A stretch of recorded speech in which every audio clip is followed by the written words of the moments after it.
जो बिगनर बच्चे हैं, जो फ्रेशर बच्चे हैं, जो बाहर तैयारी के लिए गए हुए हैं, कानपुर तैयारी के लिए गए होंगे आप, या इलाहाबाद तैयारी करने के लिए गए हों, या दिल्ली तैयारी करने के लिए गए हों, तो उनको अभी क्या करना है, शुरू में मैथ सीखते वक्त, रीजनिंग सीखते वक्त, मैं उन सब्जेक्ट की बात कर रहा हूँ जो लॉजिकल सब्जेक्ट हैं, जिनमें दिमाग लगाना पड़ता है। तो आपको शुरू में क्या करना है, स्पीड के चक्कर में नहीं पड़ना है कि कम समय में ज़्यादा क्वेश्चन अटैम्प्ट करने हैं, कम क्वेश्चन में ज़्यादा से ज़्यादा क्वेश्चन लगाने हैं, कम समय में सीखना है, ऐसे किसी भी चीज़ के चक्कर में नहीं पड़ना है।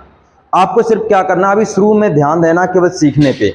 जितना भी समय लग रहा है समय को लगने देना है, अभी सिर्फ सीखने पे ध्यान देना है। जैसे आप मैथ सीख रहे हो तो अभी आपका पूरा जोर होना चाहिए मैथ के कॉन्सेप्ट सीखने पे। बहुत ही धीरे धीरे करना है चीज़ों को।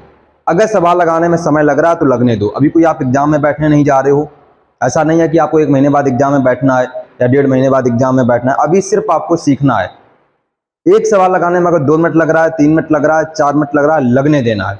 सिर्फ आपका ध्यान होना चाहिए कॉन्सेप्ट सीखने पर, मेथड सीखने पर, ना कि स्पीड पर। अभी स्पीड के पीछे नहीं भागना है, अभी सिर्फ आपको ध्यान देना है मेथड सीखने पे, कॉन्सेप्ट सीखने पे। समय लग रहा है लगने दो। एक सवाल लगाने में अगर 2 मिनट लग रहा है लगने दो, 3 लग रहा है लगने दो, जितना समय लग रहा है लगने दो। आपको उसकी फिक्र नहीं करनी है, आपको उसकी चिंता नहीं करनी है।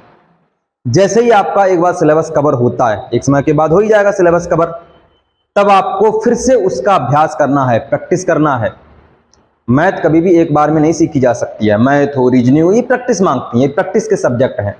वैसे प्रैक्टिस तो हर सब्जेक्ट मांगता है, बट ये 2 सब्जेक्ट जो लॉजिकल टाइप के सब्जेक्ट होते हैं, जिनमें थोड़ा माइंड का ज़्यादा यूज करना पड़ता है, वो थोड़ा प्रैक्टिस ज़्यादा मांगते हैं। तो पहली बार में सिर्फ आपको सीखना है, धीरे धीरे सीखते रहना, सीखते रहना है। कुछ सवाल हैं वो आपको एक बार में क्लिक कर जाएंगे आपके माइंड में। कुछ सवाल ऐसे हैं जिसमें थोड़ा आपको जद्दोजहद करनी पड़ेगी, आपको लड़ना पड़ेगा, जूझना पड़ेगा, तब आप उसका उत्तर निकाल पाएंगे, थोड़ा समय लगेगा।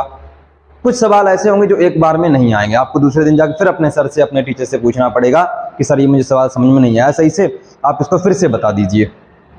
तो इस प्रोसेस से आपको गुजरना पड़ेगा, इस प्रक्रिया से आपको गुजरना पड़ेगा।